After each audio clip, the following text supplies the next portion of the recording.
I have the honor, and we at MTRCB have the honor to introduce our next speaker, multi-awarded broadcast journalist, TV and radio anchor, magazine show host, of course, a very proud mother of beautiful twins, Pepe and Pilar. Please welcome Miss Corina Sanchez Rojas.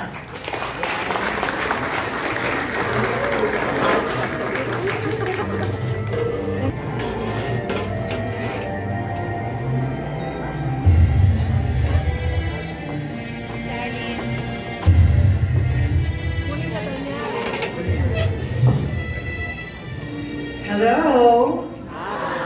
Hi. Hello.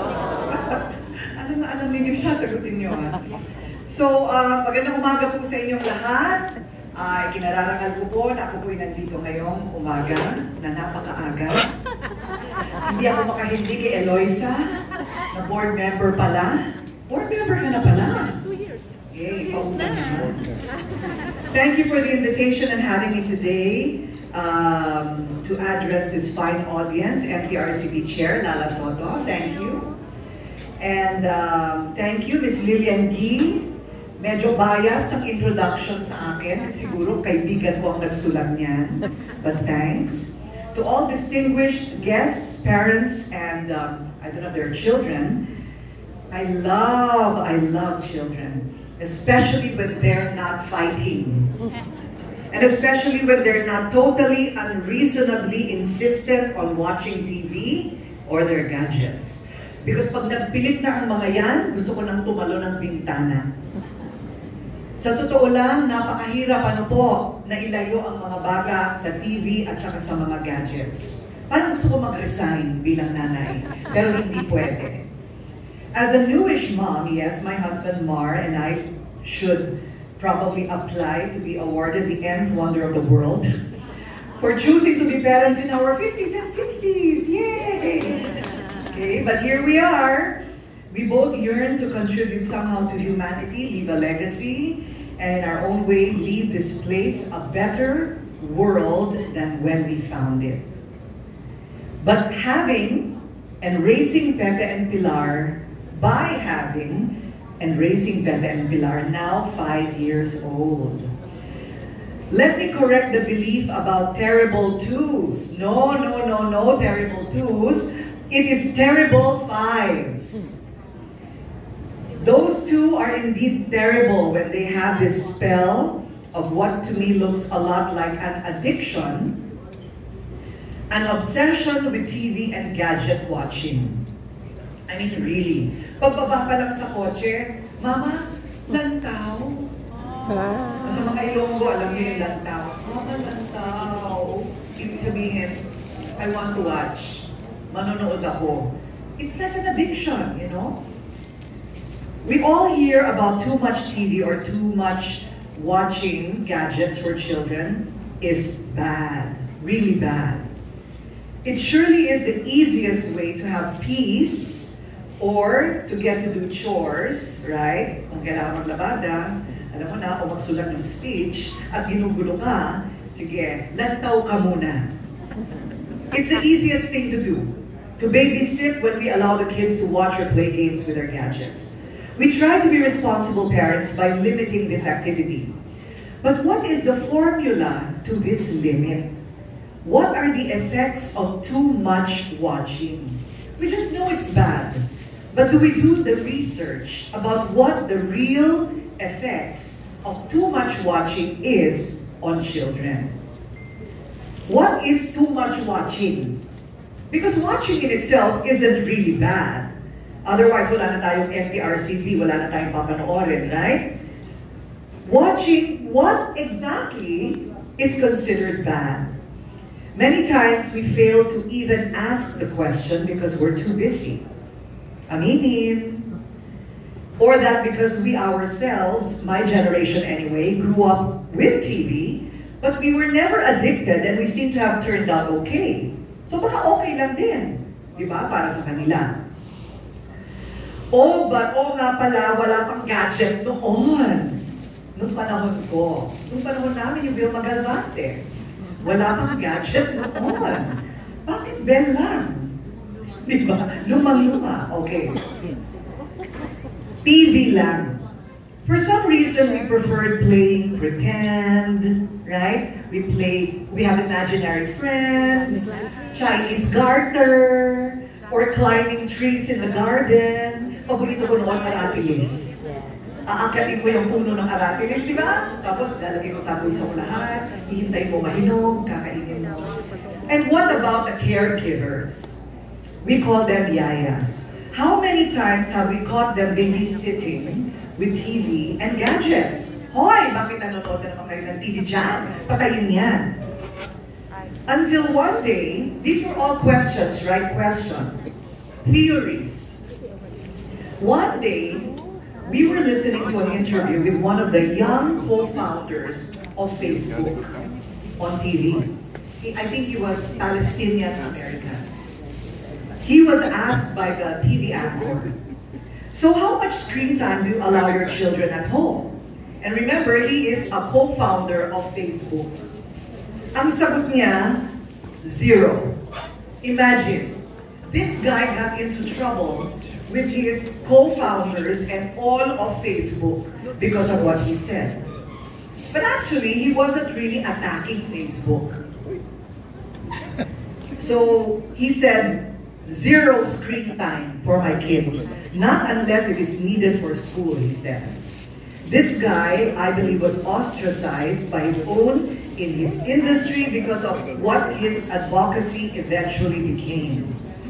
That being there is, he said, something very wrong with this culture of young ones hypnotizing themselves with so much screen time. We have to see it. Ito, siya yung nagsasalita, ha? Sabi niya, we have to see it, we have to acknowledge it, we have to talk about this problem and do something about it. Facebook or cartoons or Tetris or Google aren't the problem. We actually need all of this to an extent. Ergo, too much of anything is the problem. So we now discuss a topic that impacts the upbringing and development of our children in profound ways. Responsible TV and gadget habits. In our modern era, television, smartphones, tablets, and computers have become integral parts of our daily lives. They offer incredible opportunities for education. Totoo naman, di ba? Some of the best things that my kids learn are from YouTube. Ang galing. Hindi mo kayang ituro yun. Ano yan? Ano? Pretend to be a cartoon character para makinig sila sa'yo? It's not bad in itself. They offer incredible opportunities for education, entertainment, and connection with the world. Right? However, with these benefits come significant responsibilities, especially when it comes to our children and our students. First and foremost, responsible TV and gadget habits begin with understanding the importance of moderation. Ayan, drink moderately, watch moderately. It's crucial to strike a balance between screen time and other activities such as physical play, reading, and face-to-face interactions. The American Academy of Pediatrics recommends that children aged 2 to 5 years old should have not more than 1 hour of screen time every day. Not more than 1 hour.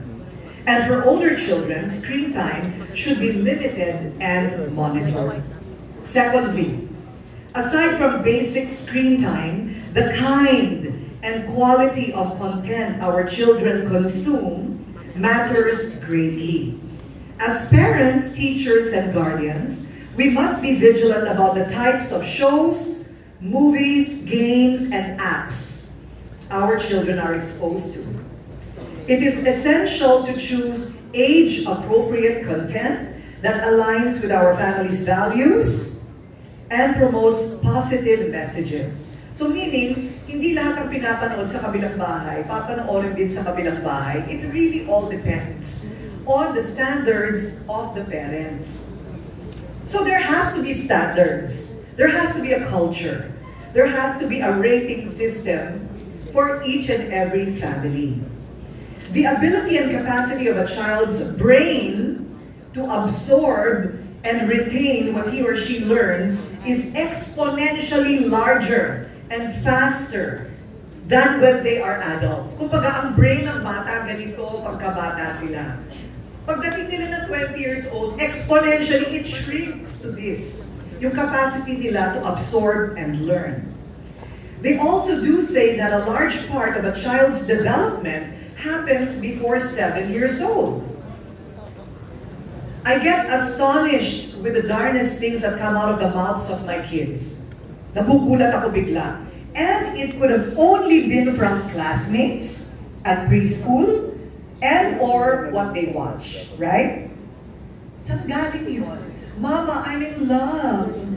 Sabi ni Pepe, I'm in love. What? You're not in love, you're too young. No, for real. I'm in love. I'm in love with Ayla. I'm gonna kiss her when I grow up. Snow White? Snow White yun. Hindi ba nung nakatulog si Snow White and it needed a kiss for Snow White to wake up? That's why parati rin ako napapagalitan po ng asawa ko. Pag ang mga bata nanonood kahit cartoons at wala ako sa tabi nila, madalas ako nasisermonan dyan. Sabi niya, when I say that you have to be with a kid and explain things, you're not on your phone. Patay tayo dyan. Diba? Especially if you watch Snow White for 14 times already. Okay. I'm not kidding. So, I noticed my little boy Pepe's behavior becomes more aggressive and belligerent when he always watches PJ Masks. Cartoons, nagsasapakan, you know, they zap each other, they disappear, I don't know, you know, so, or even Paw Patrol. Noong panahon natin, sino nga ba? Wacky Races? Wacky Races, even Donald Duck is sometimes violent. Diba? So, you really have to be there when they watch these things. And even now, we curate Disney movies. Okay. Okay ang Star Wars Part 1, not Part 2. I cannot explain why Darth Vader is the father. Luke Skywalker. So meaning, we curate. Pinag-aaralan din natin ang storyline. Ano ba ang dialogue dyan? Paano mo ipapaliwanag sa bata? This is what we mean by parental guidance. Ay, ganun pala yun. Ngayon ko lang din po naintindihan ang parental guidance. Kasi parent na po ako. Okay. Better. Depends on how you use it. Together, from the home, at school, or from governmental regulation, let's work towards creating a balanced and enriching environment where our children can thrive both online and offline. Ayan. Thank you very much, and thank you for the opportunity to share. Maraming salamat. Vice Chair Paulino Cases and the board members for the awarding of certificate to Ms. Corina Sanchez Rojas and to be followed by the photo op. Thank you. Yeah, we have to be there. Ready.